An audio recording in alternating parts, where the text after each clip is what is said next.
Hi all. അപ്പോൾ എല്ലാവർക്കും ഐ+ന്റെ ഹൃദയം നിറഞ്ഞ ഓണാശംസകൾ.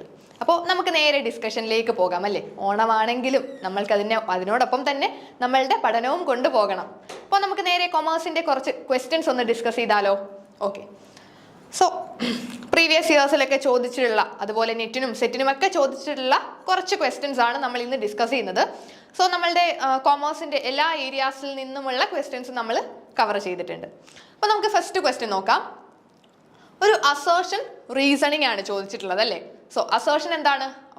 Lean is the right to retain possession of goods and refuse to deliver them to the buyer until the price due in respect of them is paid or tendered. Reason എന്താ പറയുന്നത്?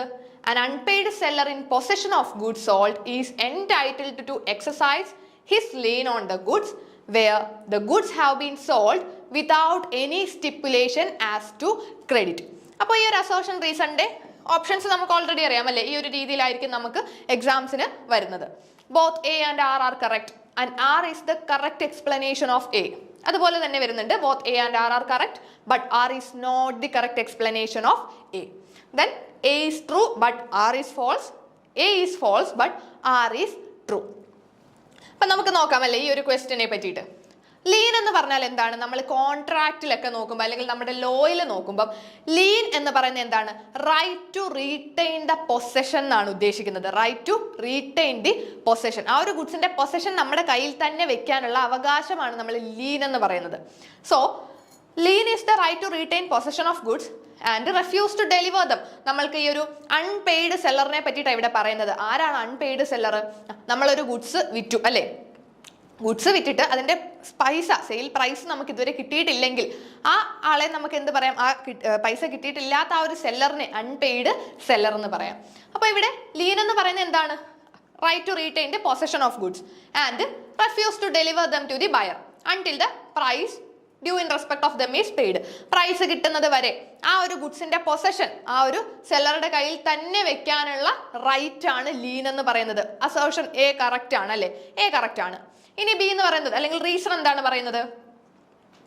Unpaid seller in possession of goods sold is entitled to exercise his lien on goods where the goods have been sold without any stipulation as to credit.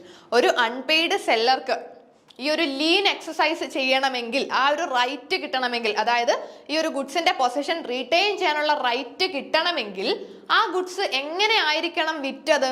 Without any stipulation as to credit. കടത്തിന് എന്ന് പറഞ്ഞിട്ടായിരിക്കരുത് വിറ്റത്. കടത്തിനെന്ന് പറഞ്ഞ് വിറ്റാൽ പിന്നെ നമുക്ക് ഈ പറഞ്ഞ രീതിയിൽ അൺപെയ്ഡ് സെല്ലർ എന്ന് പറയാൻ പറ്റില്ല.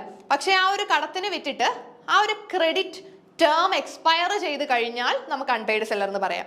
ഇപ്പോൾ ഒരു മാസം കഴിഞ്ഞ് പൈസ തരാം എന്ന് പറഞ്ഞിട്ടാണ് അവർ സാധനം വാങ്ങിയത്. ആ ഒരു മാസത്തേക്ക് അൺപെയ്ഡ് സെല്ലറുടെ റൈറ്റുകളൊന്നും ആ സെല്ലർക്ക് കിട്ടില്ല. പക്ഷെ ആ ഒരു മാസം കഴിഞ്ഞിട്ടും നമുക്ക് ആ പൈസ കിട്ടിയില്ലെങ്കിൽ, അത് കഴിയുമ്പോൾ ക്രെഡിറ്റ് ടേം എക്സ്പയർ ആയി കഴിഞ്ഞാൽ പിന്നെ അയാൾ അൺപെയ്ഡ് സെല്ലർ ആകും, എല്ലാ റൈറ്റുകളും കിട്ടും. അപ്പൊ ഇവിടെ പറയുന്നത് എന്താണ്?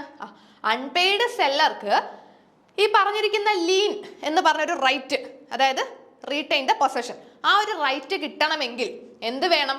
ആ ഗുഡ്സ് വിറ്റത് without any stipulation as to credit. കടത്തിനെന്ന് പറഞ്ഞായിരിക്കരുത്. കടത്തിനെന്ന് പറഞ്ഞാൽ നമ്മളൊരു സാധനം ഒരാൾക്ക് വിറ്റിട്ട് പിന്നീട് നമുക്ക് ആ സാധനം തിരിച്ചു വാങ്ങിക്കൊണ്ട് വരാനോ നമ്മുടെ കയ്യിൽ അതിന്റെ പൊസഷൻ വെക്കാനോ ഒന്നും പറ്റില്ല. കടത്തിനായിരിക്കരുത് വിറ്റത്. Without any stipulation to credit ആണെങ്കിൽ മാത്രം അൺപെയ്ഡ് സെല്ലർക്ക് ഈ പറഞ്ഞിരിക്കുന്ന റൈറ്റ് ഓഫ് ലീൻ കിട്ടുന്നുണ്ട്. അപ്പൊ ഇവിടെ റീസണും കറക്റ്റ് അല്ലേ? യെസ്. അപ്പോൾ both A and R are correct and R is the correct explanation of A. Option A ആണ് ഇവിടുത്തെ കറക്റ്റ് ആൻസർ ആയിട്ട് വരുന്നത്. എയും അസേർഷനും ശരിയാണ്, റീസണും ശരിയാണ്, അതുപോലെ തന്നെ കറക്റ്റ് എക്സ്പ്ലനേഷനുമാണ് അല്ലേ കൊടുത്തിട്ടുള്ളത്. ഓക്കെ, നമുക്ക് നെക്സ്റ്റ് ഒരു ക്വസ്റ്റ്യൻ നോക്കാം. ഓക്കെ, ഇതും നമുക്കൊരു 2 സ്റ്റേറ്റ്മെന്റ്സ് ആണ്. So display of goods by a shopkeeper with prices marked on them is not an offer but an invitation to the public to make an offer to buy the goods. First സ്റ്റേറ്റ്മെന്റിൽ പറഞ്ഞിരിക്കുന്നത് എന്താ? നമ്മൾ ഈ ഒരു goods ഒക്കെ ഡിസ്പ്ലേയിൽ വെക്കാറുണ്ട് അല്ലേ. നമ്മൾ കടകളിലൊക്കെ പോകുമ്പോൾ ഡിസ്പ്ലേയിൽ കുറെ സാധനങ്ങൾ ഇരിക്കും. ഈ ഒരു ഡിസ്പ്ലേയിൽ പ്രൈസ് അതിൽ മാർക്ക് ചെയ്തേക്കും. ചിലപ്പോൾ നമ്മൾ കാണാം 50% ഡിസ്കൗണ്ടിലുണ്ട്, അല്ലെങ്കിൽ 599, 199 എന്നൊക്കെ പറഞ്ഞിട്ട് പ്രൈസ് അതിൽ മാർക്ക് ചെയ്ത് വെച്ചേക്കും ആ ഗുഡ്സിൽ. So It is not an offer but an invitation to the public to make an offer to buy the goods. അപ്പോൾ ഈ ഒരു പ്രോഡക്റ്റുകളിലൊക്കെ ഡിസ്പ്ലേക്ക് വെച്ചേക്കുന്ന പ്രോഡക്റ്റുകളിൽ പ്രൈസ് മാർക്ക് ചെയ്ത് വെച്ചിരിക്കുന്നത് ഒരു ഓഫർ അല്ല, ഒരു ഇൻവിറ്റേഷൻ ടു ഓഫർ ആണ്. ഇൻവിറ്റേഷൻ ടു ഓഫർ, അതായത് ഓഫർ എന്താണ്, ഇൻവിറ്റേഷൻ ടു ഓഫർ എന്താണെന്ന് ഡിഫറൻഷിയേറ്റ് ചെയ്ത് പഠിച്ചു വെക്കേണ്ടതായിട്ടുണ്ട്. ഓഫർ എന്ന് പറയുമ്പോൾ പല ടൈപ്പ് ഓഫർ നമ്മൾ പഠിച്ചിട്ടുണ്ട്.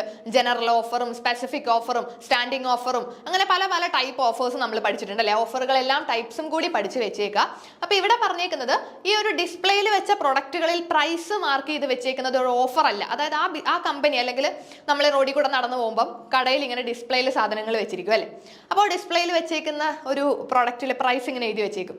അതിനർത്ഥം ആ ഒരു കടക്കാർ നമുക്കൊരു ഓഫർ തരുവാണെന്നാണോ? അല്ല, അങ്ങനെ വെച്ചിരിക്കുന്നത് ഒരു ഇൻവിറ്റേഷൻ ടു ഓഫർ ആണ്. അതായത് നമ്മൾ പോയി ഒരു ഓഫർ അവർക്ക് കൊടുക്കണം അല്ലേ, നമ്മൾ ഓഫർ കൊടുക്കാനുള്ള ഒരു ഇൻവിറ്റേഷൻ മാത്രമാണത്. സോ ഇവിടെ പറഞ്ഞിരിക്കുന്നത് ഡിസ്പ്ലേയിൽ പ്രൊഡക്റ്റുകൾ വെച്ചിരിക്കുന്നതിൽ പ്രൈസ് മാർക്ക് ചെയ്തിരിക്കുന്നത് ഒരു ഓഫർ അല്ല, but an invitation to public. ഒരു അങ്ങോട്ട് പോയി ഒരു ഓഫർ കൊടുക്കാൻ ഒരു ഇൻവിറ്റേഷൻ. നമ്മൾ റോഡിൽ കൂടി പോകുമ്പോൾ കടയിൽ പ്രോഡക്റ്റിലൊക്കെ പ്രൈസ് കാണുമ്പോൾ നമ്മൾ വിചാരിക്കത്തില്ലേ, അതിന് 100 രൂപയുള്ളോ അല്ലെങ്കിൽ 500 രൂപയുള്ളല്ലോ. അപ്പൊ നമ്മൾ ആ കടയിലോട്ട് കയറിയിട്ട് ചോദിക്കും അല്ലേ. അപ്പൊ നമ്മൾ അങ്ങോട്ട് ഒരു ഓഫർ കൊടുക്കുകയാണല്ലേ. അപ്പോൾ ആ പ്രൈസ് അവർ വെച്ചത് എന്താണ്? അവർ നമുക്ക് തന്ന ഓഫർ അല്ല, ഇൻവിറ്റേഷൻ ടു ഓഫർ ആണ്. നമ്മൾ അങ്ങോട്ട് കയറി ചെല്ലാനൊരു ഇൻവിറ്റേഷൻ മാത്രമാണ്. അപ്പോൾ നമ്മൾ അങ്ങോട്ട് ചെന്ന് അവർക്ക് എന്ത് കൊടുക്കണം? ഓഫർ കൊടുക്കണം. നമ്മൾ അങ്ങോട്ട് ഓഫർ ചെയ്യണം. അതിനുള്ളൊരു ഇൻവിറ്റേഷൻ ആണ്. സ്റ്റേറ്റ്മെന്റ് 1 കറക്റ്റ് ആണ് അല്ലേ. യെസ്. ഇനി സ്റ്റേറ്റ്മെന്റ് 2 നോക്കാം. Price quotation, catalogue and advertisements in newspaper for sale of an article do constitute a valid offer. ശരിയാണോ? എന്താ പറഞ്ഞിട്ടുള്ളത്? പ്രൈസ് ക്വട്ടേഷൻസ്, നമ്മൾ ഈ പറഞ്ഞതുപോലെ ക്വട്ടേഷൻസ് നമുക്ക് കാണാം അല്ലെ. ഓരോ സാധനങ്ങളുടെ പേരും അതിന്റെ പ്രൈസും ഒക്കെ ക്വോട്ട് ചെയ്തിട്ടുള്ള ലിസ്റ്റുകൾ കാണാം. അതുപോലെ കാറ്റലോഗുകളും അഡ്വർടൈസ്മെന്റ്സ് അല്ലെ. അഡ്വർടൈസ്മെന്റ്സും ഒന്നും ന്യൂസ് പേപ്പേഴ്സിൽ നമ്മൾ കാണുന്ന അഡ്വർടൈസ്മെന്റ്സും മറ്റും അതൊക്കെ എന്താണെന്നാ പറഞ്ഞിട്ടുള്ളത്? Do constitute a valid offer ആണോ? ഈ പറഞ്ഞിരിക്കുന്ന പ്രൈസ് ലിസ്റ്റിംഗ്സും അല്ലെങ്കിൽ കൊട്ടേഷൻസും അഡ്വർടൈസ്മെന്റ്സും കാറ്റലോഗ്സും ഒക്കെ ഓഫർ ആണോ? ഒരു വാലിഡ് ഓഫർ ആകുമോ? നമുക്കറിയില്ല അല്ലേ. സോ സ്റ്റേറ്റ്മെന്റ് 1 കറക്റ്റ് ആണെന്ന് അറിയാം. സ്റ്റേറ്റ്മെന്റ് 2 എന്താണ്? തെറ്റാണ്. കാരണം എന്തുകൊണ്ടാണ്? പ്രൈസ് കൊട്ടേഷൻസും കാറ്റലോഗ്സും അഡ്വർടൈസ്മെന്റ്സും ഒന്നും ഒരു ഓഫർ അല്ല. അതും എന്താണ്? ഇൻവിറ്റേഷൻ മാത്രമാണല്ലേ. അത് ഈ പ്രൈസ് കൊട്ടേഷൻസും അഡ്വർടൈസ്മെന്റ്സിനെയും ഒന്നും നമുക്ക് ഓഫറിൽ എന്ത് ചെയ്യാനായിട്ട് പറ്റില്ല, കണക്കാക്കാനായിട്ട് പറ്റില്ല. അതും ഒരു ഇൻവിറ്റേഷൻ ടു ഓഫർ ആണ്. So statement 1 is correct, 2 is incorrect. അതാണ് നമ്മൾക്ക് ഇവിടെ ആൻസർ ആയിട്ട് വരുന്നത്. So okay. സോ നമുക്കറിയാം ഈ ഒരു പ്രൈസ് ക്വട്ടേഷൻസ് എന്ന് പറയുമ്പം നമ്മൾ നേരത്തെ ഫസ്റ്റ് സ്റ്റേറ്റ്മെന്റ് 1 പറഞ്ഞ പോലെ തന്നെയാണ് അല്ലേ. സ്റ്റേറ്റ്മെന്റ് 1 നമ്മൾ പറഞ്ഞു പ്രോഡക്റ്റിലൊക്കെ പ്രൈസ് മാർക്ക് ചെയ്തേക്കുന്നു. അതുപോലെ തന്നെയാണ് പ്രൈസ് ക്വട്ടേഷൻസ്. നമ്മൾക്കൊരു കമ്പനിയുടെ ഒക്കെ കാറ്റലോഗ് കിട്ടാറുണ്ട് അല്ലേ. കാറ്റലോഗിനകത്ത് അവരുടെ പ്രൊഡക്റ്റുകളുടെ പേരും അതിന്റെ പ്രൈസസും നമുക്ക് കാണാം. സോ ഇതൊന്നും ഒരു ഓഫർ അല്ല. നമ്മുടെ സ്റ്റേറ്റ്മെന്റ് 2 പറഞ്ഞിരിക്കുന്നത് അതെല്ലാം ഒരു വാലിഡ് ഓഫർ ആണെന്നാണ്. പക്ഷേ അവിടെയും ഇൻവിറ്റേഷൻ ടു ഓഫർ മാത്രമാണ്, അതും ഒരു ഓഫർ അല്ല. So statement 1 is correct, 2 is incorrect. Okay, നമുക്ക് നെക്സ്റ്റ് ക്വസ്റ്റ്യൻ നോക്കാം. Which of the following sections of companies act 2013 facilitate amalgamation, absorption and reconstruction of companies? Companies ആക്ടിൽ നിന്നുള്ള ക്വസ്റ്റ്യൻ ആണ് അല്ലേ. ഇവിടെ എന്താ ചോദിച്ചിട്ടുള്ളത്? Amalgamation, absorption and reconstruction. ഇതിനെ പറ്റിയിട്ട് കമ്പനീസ് ആക്ട് 2013 ഏത് സെക്ഷനിലാണ് പറയുന്നത്? ഓപ്ഷൻസ് ഉണ്ട്.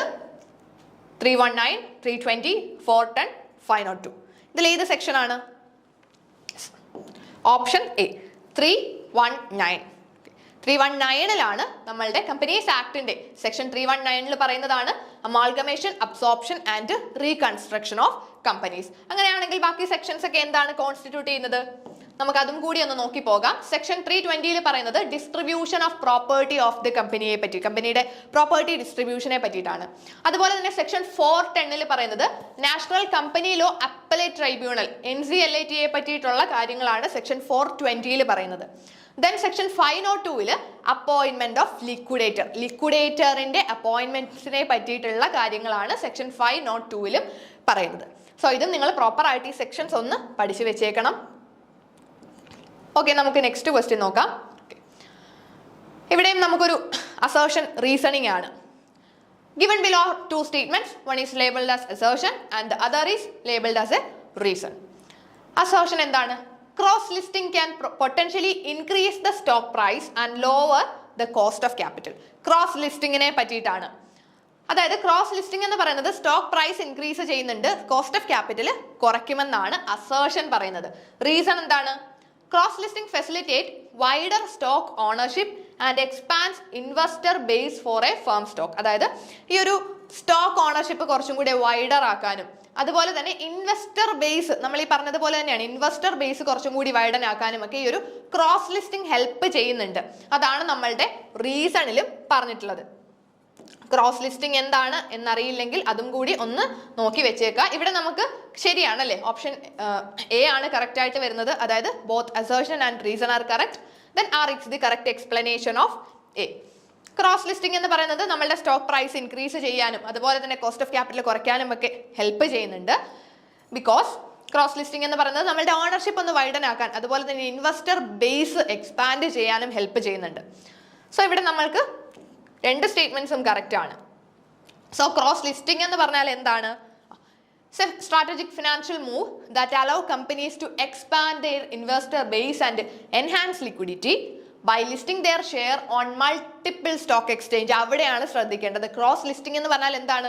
ഒരു കമ്പനി അവരുടെ സ്റ്റോക്ക് അല്ലെങ്കിൽ ഷെയറുകളെ മൾട്ടിപ്പിൾ സ്റ്റോക്ക് എക്സ്ചേഞ്ചസിൽ ലിസ്റ്റ് ചെയ്യുന്നതാണ് ക്രോസ് ലിസ്റ്റിംഗ്.